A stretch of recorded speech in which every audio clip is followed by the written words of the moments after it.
Centelhas do Evangelho. Uma faísca que pode acender a fé e iluminar novos caminhos. A centelha de hoje fala de Jó, o servo non servo. Vídeo número 22. Uma produção Torre Small. Acho que se encontra consenso geral, academicamente falando, que dos livros que compõem a Bíblia hebraica, o Antigo Testamento, o livro de Jó seja o mais antigo, ou seja, o primeiro livro da Bíblia a ser escrito.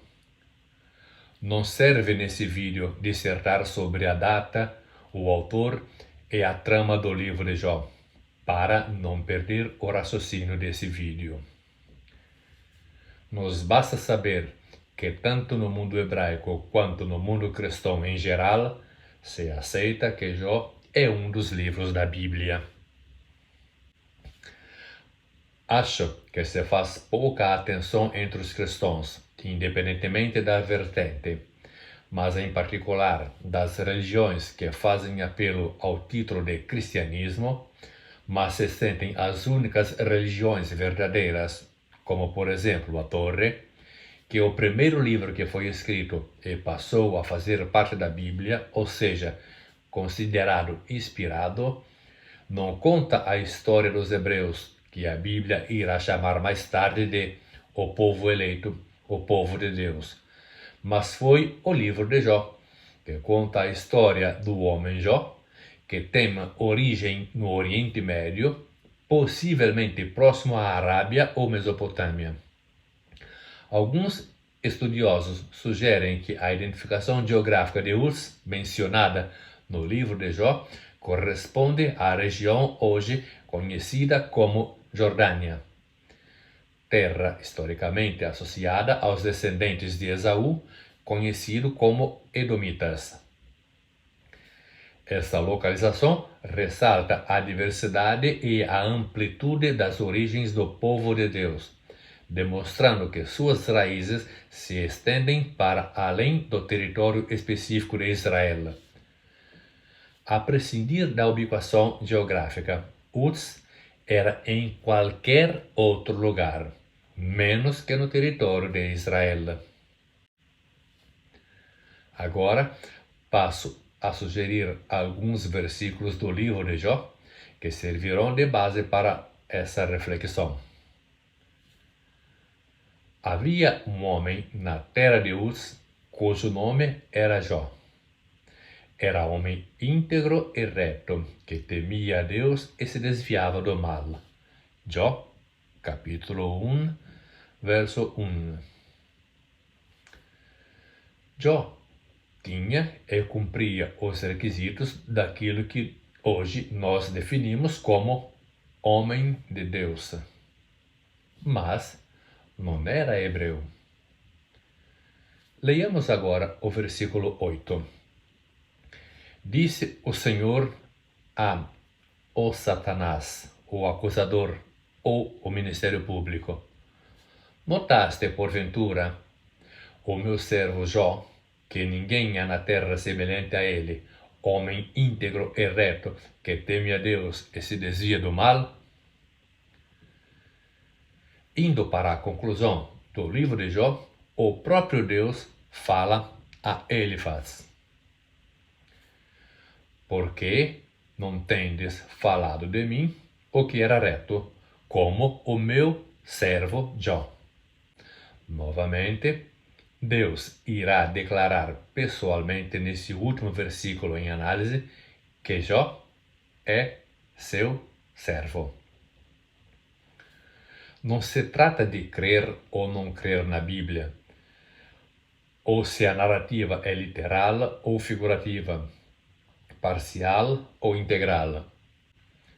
Se trata só de ser honesto com o texto e analisar sinceramente quanto está escrito. Em poucas palavras, Jó não era hebreu, não fazia parte da aliança, muito provavelmente não era circuncidado. No entanto, o livro começa enaltecendo a espiritualidade e intimidade com Deus de um homem estrangeiro. A reflexão que esse vídeo quer sugerir é a seguinte: Israel é o povo da aliança, do pacto, segundo a Bíblia, e as chamadas testemunhas de Jeová se julgam o novo Israel, os herdeiros ou a continuação de Abel. Jó não tinha a carteirinha de membro da torre, ou a carteirinha de não transfusão de sangue, nem de religião alguma. Não relatava horas de campo, não assistia às assembleias, não era assíduo ao broadcasting, não dizia de si mesmo de ser escolhido. No entanto, Deus, em pessoa, vem e o defende diante do seu acusador, chamando a Jó de seu servo, e demonstra confiança na sua integridade moral e espiritual até nos momentos mais críticos que irão se apresentar na sua existência. Ou seja, o primeiro livro da Bíblia a ser escrito começa dando testemunho de que Deus não há um grupo selecto, através do qual Deus usaria como o único canal ou o único meio de salvação. Uma sábia leitura da Bíblia, de forma honesta e analítica, demonstra que a religião que pretende ser a única certa, na verdade, é uma religião hipócrita, desonesta, e os seus defensores são crianças mimadas e insensíveis que vivem arrotando santidade, mas de Bíblia ou espiritualidade não entenderam nada ainda. Estão em jejum das coisas de Deus. Agora que estamos chegando ao fim desse vídeo, deixei como última reflexão um paralelismo entre a visita que recebeu Jó e a visita que se recebe em nome da torre. Uma coisa que não posso deixar passar em branco é mencionar uma espécie de sala B instaurada para Jó. Para eventuais followers que não têm familiaridade com os jargões da torre, sala B não se trata unicamente de uma sala no interior da igreja rutherfordiana, denominada Salão do Reino das Testemunhas de Jeová, mas de um tribunal abusivo e opressor, onde se julgam atos e intenções de um membro da mesma. Pois bem, 3 anciãos foram ao encontro do Sheik Jó, tentando descobrir alguma espécie de pecado escondido que teria levado Deus a puni-lo. E um dos anciãos chega a dizer que Deus teria punido pouco a Jó, porque ele merecia muito mais rigor, talvez por ter pecados escondidos. Jó, capítulo 11, versículo 6. Isso, infelizmente, trará à mente dos ex-membros da religião da torre a nitidez da injustiça recebida e praticada por alguns ex-anciãos.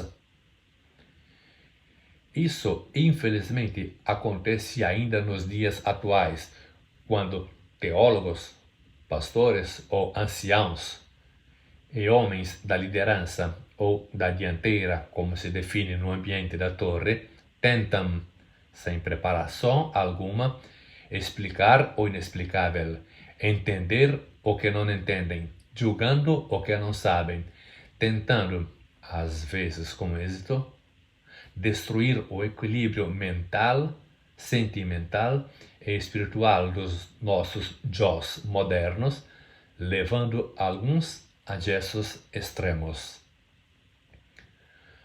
Torre smo, somos muito ocultadores.